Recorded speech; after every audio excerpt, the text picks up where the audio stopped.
So we're gonna go patrol the Old Town area. Historically seems to have a higher number of overdoses. EMT Mandy Boynton and paramedic Justin De Jesus are part of Portland Fire and Rescue's new overdose response team. We're coming into this with a different mindset. The pilot project started about a month ago. 10 hours a day, 4 days a week, teams of 2 respond to overdoses downtown instead of firefighters. I think that it's what the city needs in a more appropriate resource. Rather than wait for dispatch, this team heads straight to the streets. People who are, slumped over. Spotting what many try to ignore. Obviously, you're looking for breathing, seeing if they're not moving. There's been a lot of just kind of drive-by, happenstance overdoses that we've come up upon. A man under a sleeping bag catches Mandy's eye on Southwest 5th and Harvey Milk. It was on the right, at the bus stop.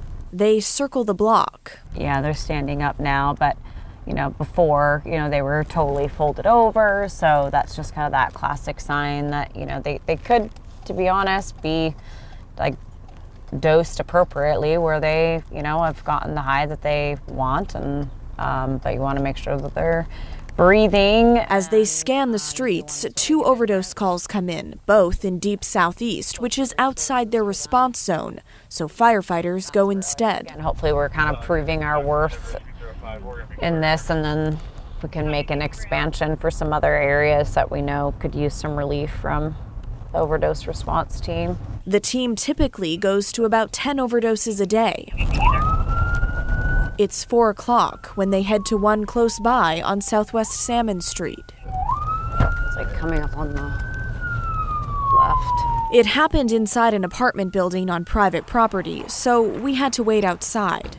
So this apartment building here in particular lately has had a lot of drug addicts around. There has to be a point where, where enough is enough. We did end up administering a low dose of Narcan and allowed that to take effect. And then we had the ambulance crew come in, and just between the 4 of us, we all assessed him, and he came to and, decided to decline going to the hospital. It's now the end of their shift. So we have to have our rigs back and restored by 6 p.m. But the crisis continues. They were happening everywhere at all hours, all the time, so it's just because we go home doesn't mean that overdoses and emergencies stop.